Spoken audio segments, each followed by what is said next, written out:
মায়েরা মনে হয় এমনই হয়, তাই না? নিজের সর্বস্ব দিয়ে হইলেও চেষ্টা করে সন্তানকে ভালো রাখার, সুখে রাখার। তারপরেও যেন তাদের মন ভরে না। সারাদিন মাথায় একটাই বিষয় ঘুরপাক খায় যে কি করলে আমার সন্তানেরা ভালো থাকবে। যেমন দেখেন আমার মা, যখন আমি আমার মায়ের বাসায় যাই তখন তো প্রায় কয়েক মাস পরে পরে যাই, তারপর 10 থেকে 12 দিন থাকার পরে যখন আসি এত এত কিছু বেঁধে দেয়, বস্তা ভর্তি করে খাবার দাবার, মাছ মাংস যা লাগে সবকিছু দিয়ে দেয়। সেটা না হয় ঠিক আছে যে তখন আমি অনেকদিন পরে মেহমান গেছি, অনেকদিন থাকছি, তারপরে আসছি, আর আসার সময় খালি হাতে দিবে না বিধায় এত কিছু দিছে। তবে না, শুধু যদি সেটাতেই সীমাবদ্ধ থাকতো তাও হইতো। যখনই আমার বাসায় কেউ আসে, ইভেন যদি পাড়া প্রতিবেশীও কেউ আসে যে যাচ্ছিস, আমার মেয়ে তো ওখানে থাকে, এই জিনিসটা নিয়ে যা, ওকে দিস, এরকমটাই করে আমার মা। যখন কেউ আসে আমার বাসায় কাউকে খালি হাতে আসতে দেয় না, কিছু না কিছু দিয়ে দিবেই। বিশেষ করে লক্ষ্য রাখে যে জিনিসটা আমি পছন্দ করি, আমার ছেলেরা পছন্দ করে, ওই জিনিসটা দিবেই। আমি অনেকবার বারণ করছি, কিন্তু কে শোনে কার কথা? সে তো নিজের ইচ্ছা মতো এত এত কিছু দিয়ে দেয়, কিন্তু সে আসার সময় পায় না। আমি এত করে বলি যে মা, এসব আমার কিছু লাগবে না, ওইসব দিয়ে তুমি আমাকে যতটা খুশি করো তার থেকে 100 গুণ বেশি খুশি হব তুমি যদি আসো, কিন্তু সেটা সে করে না।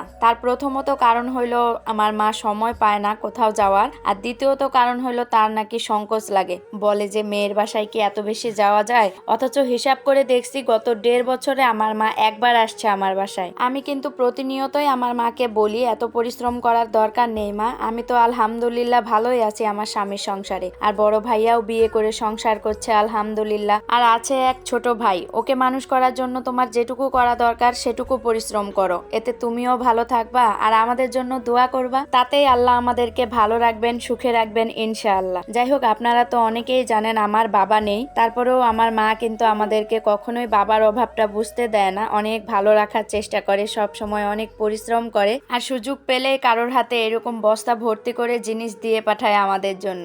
এত করে বলি যে এসব কিছু লাগবে না, কিছু দিও না, তারপরেও যেন শোনে না। আমার শাশুড়ি মা অনেক অসুস্থ ছিলেন, তাই আমার হাজব্যান্ড একদিনের জন্য ঢাকা গেছিল উনাকে দেখতে। আমার ননদেরা যেহেতু ঢাকায় থাকে তাই আমার শাশুড়ি মা উনাদের কাছেই ছিল, তো সেখানে অসুস্থ হয়ে পড়ে, তাই আমার হাজব্যান্ড একদিনের জন্য ঢাকা গেছিল। আর আসার সময় এই যে দেখেন এত কিছু আমার মা বেঁধে দিছে তার মেয়ে জামাইয়ের হাতে।